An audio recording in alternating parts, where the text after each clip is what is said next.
Since 1963, Indiana University Northwest has been proud to call Gary its home, but during that period, Gary has had to weather some serious economic challenges.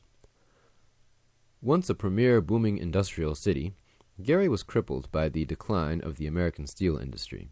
In addition, fears about desegregation and black political empowerment led to a mass migration of white citizens from the city to the suburban communities, depriving Gary of half its population and most of its wealth.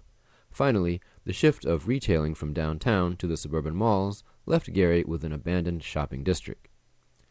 The remaining population, which was predominantly African American, struggled to rebuild, but often found it difficult to acquire the necessary resources. When black entrepreneurs tried to get loans, all the banks in the region are controlled by whites. One of the things Thatcher hoped to do was to create a bank that black people controlled that would be more amenable to loaning money to black entrepreneurs. But there's a state banking board, and the suburban bankers put the kibosh on anything like that taking off, which I think is a shame. When the economic decline and the loss of jobs led to problems with crime, the business environment became even more difficult. But determined entrepreneurs have always been able to find opportunities. We have various, I guess in the old days you would call them urban pioneers, who are willing to take the risk to invest in an urban center like Gary. Alan Pfefferman is such a developer who developed that particular strip mall, and he did so at a time when the economy had pretty much bottomed out in Gary, and this is probably you're talking about in the 70s, early 80s. And he was one of those first urban pioneers who decided to come back in and start reinvesting in the city of Gary. So he started building these little strip malls and rehabbing some of these old commercial structures in the central business district, and then moving mom and pop businesses back into them. And he found a modicum of success in doing so. Both strip malls are doing very well, and he's developed other buildings along the Broadway corridor that are doing quite well, and that stretches all the way to Glen Park. During and after the national economic boom of the 90s, Gary saw its crime rates steadily drop, but the recent recession and housing crisis have combined with difficult state and county policies to put a severe strain on the city government's revenue stream. Gary is in crisis mode right now because we have a Republican governor who's trying to strangle the city financially, and U.S. Steel in the last 10 years has been able to get away without paying its fair share of taxes, and Daniels is union busting, destroying the welfare, the way welfare is that office is run, and because the Lake County won't pass an income tax, he's going to put the screws financially on Gary until the county changes its ways. So, all those things are tragic, but they're not the fault of somebody who lives in Gary. Despite the difficulties, a number of new buildings have been erected in the last few years, including several acclaimed charter schools. Many businesses have also found success. There are numerous bright spots. I mean, there are little islands of prosperity starting to crop up in the city of Gary, Indiana. One I'd like to point to first and foremost is the County Market Plaza located at 25th and Grant Street.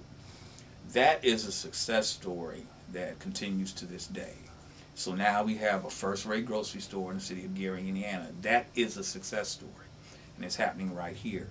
A couple of things are contributing to that. They have an excellent location. It's very visible from the Borman Expressway. It's right in the city center, on the west side of the city. So, and it's next to one of the fastest growing neighborhoods, which is another indicator or harbinger of success in Gary. Small Farms, that neighborhood. There's new housing construction that has taken place and is continuing to take place in that neighborhood.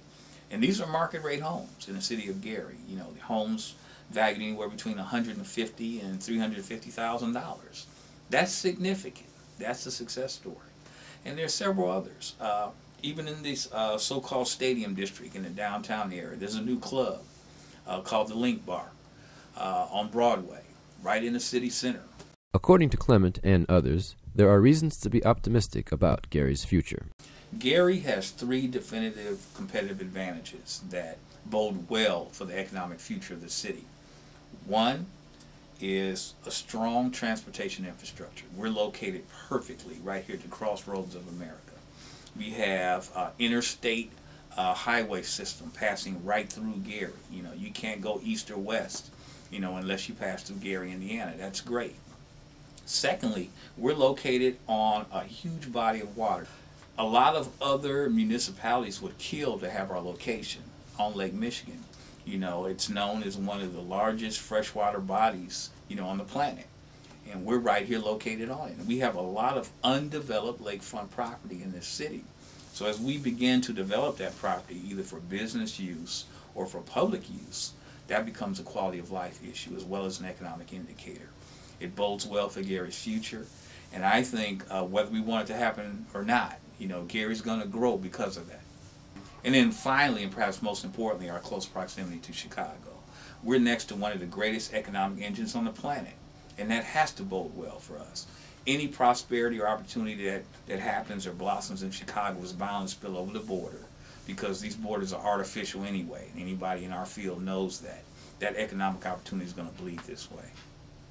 Many of Gary's citizens, who have suffered through the difficult times, may ultimately find it worthwhile. I believe that it's those more hardy individuals who are going to reap the benefits, those who are willing to stick it out, particularly in a city like Gary, because I'm going to tell you, and I'm no soothsayer, and I'm no gambling man, but if I were to wager a bet, I would say 5-10 years from now, Gary's going to look completely different. There's going to be untold opportunity right here in the city.